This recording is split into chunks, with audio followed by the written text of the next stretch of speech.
علامہ امینی صاحب الغدیر 20 جلدیں لکھی، 35 سال اپنی زندگی کے وقف کیے مولا علی کی ولایت کے دفاع میں. کتاب لکھی الغدیر فی الکتاب والسنت والادب.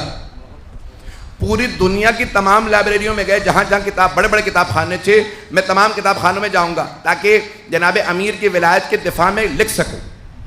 لکھنؤ گئے، ناصری لائبریری میں، پوری دنیا کی لائبریریوں میں گئے، سب جگہ گئے، ترکی گئے، مصر گئے. جب جامعۃ الازہر گئے تو وہاں پہ تمام جو بزرگ مفتی تھے ان سب نے کہا ایک کھانا ہمارے ساتھ کھا لیجیے گا. نہیں، میں کتابیں پڑھنے آیا ہوں، کھانے نہیں آیا، بس ایک کھانا کھا لیجیے. کہا ٹھیک ہے میں آؤں گا، لیکن ایک شرط پہ، مجھ سے کوئی سوال نہ کیجیے گا،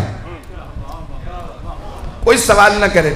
کہا کیوں؟ کہا کیونکہ میں مجبور ہوں، جواب ضرور دوں گا. تم سوال کرو گے میں جواب ضرور دوں گا، شاید تمہیں گراں گزر جائے میرا جواب دینا اگر مجمع پہنچتا رہے گا.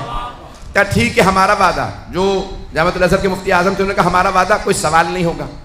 جیسے ہی وہ تشریف لے گئے، 50s یا 60s کی 60-70 سال پہلے کی بات ہے، تشریف فرماتے 84 وہاں پہ مفتیان موجود تھے. اچانک ایک نے سوال کر لیا کہ بتائیے کون افضل تھا، نام لیے کچھ. تو انہوں نے فوراً پلٹ کے کہا میں نے تو پہلے ہی کہا تھا سوال نہ کیجیے گا. تو مفتی اعظم نے کہا اب سوال ہو گیا تو جواب دے دیجیے. کہا میں جواب دیتا ہوں، پھر میرا بھی ایک سوال ہے، آپ سب لوگ ہاں یا نہ کہیے گا. ایک ایک آدمی سے سوال کروں گا. یہ بتائیے کیا یہ حدیث صحیح ہے رسول خدا کی جو مسند احمد بن حنبل میں آئی ہے، تمام کی تمام مسلمانوں کی کتابوں میں ہے کہ من مات ولم یعرف امام زمانہ فقط مات میتۃ الجاہلیہ، جو بھی اپنے زمانے کے امام کی معرفت کے بغیر مر گیا وہ جاہلیت کی موت مرا. سارا مجمع چلے گا میرے ساتھ؟ بھئی یہ آدھا مجمع بولے گا میں نہیں پڑھوں گا، سارے مجمع کی توجہ ہوگی. علامہ امینی نے سوال کیا کیا یہ حدیث رسول خدا صحیح ہے جو تمام کتابوں میں موجود ہے کہ جو اپنے زمانے کے امام کی معرفت کے بغیر مرا وہ جاہلیت کی موت، جہالت نہیں،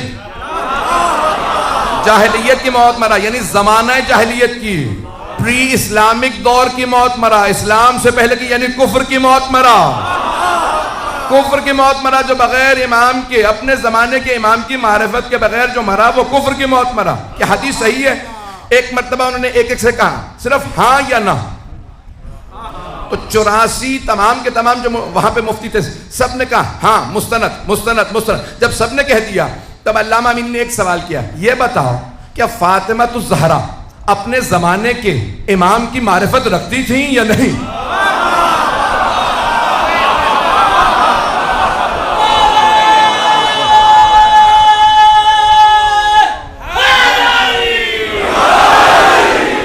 بات پہنچ گئی زدانی گرامی. یہ بتاؤ کہ جناب سیدہ اپنے زمانے کے امام کی معرفت رکھتی تھی یا نہیں رکھتی تھی؟ اگر کہو نہیں رکھتی تھی معاذ اللہ تب بھی تمہارا ایمان گیا، اور اگر کہو ہاں تو بتاؤ امام کون تھے؟ یہ سوال کیا، ایک ایک کر کے سارے مفتی چلے گئے. مفتی اعظم نے کہا تم نے میرا کھانا خراب کر دیا، اتنا کھانا بنوایا تھا کوئی نہیں کھائے گا. کہا کھانا میں نے نہیں، سوال کرنے والے نے خراب کیا. عزیزان گرامی اب جناب زینب کبریٰ نے اس دربار میں خطبہ دینا نہیں تھا. توجہ، امام موجود ہیں، چوتھے امام موجود ہیں، بی بی کے بھی امام ہیں، لیکن جیسے ہی، اور خود یزید ایک تخت پہ بیٹھا تھا، بار بار جناب زینب سے خطاب کرتا تھا، تاریخ میں الفاظ ہے. اس نے سوال کیا ان میں زینب کون؟ کیونکہ سن رکھا تھا پورے رس سے خطبے دیے ہیں یزید کے خلاف اور مولا کے دفاع میں. اس نے سوال کیا زینب کون ہے؟ کسی نے اشارہ کیا یہ ہے.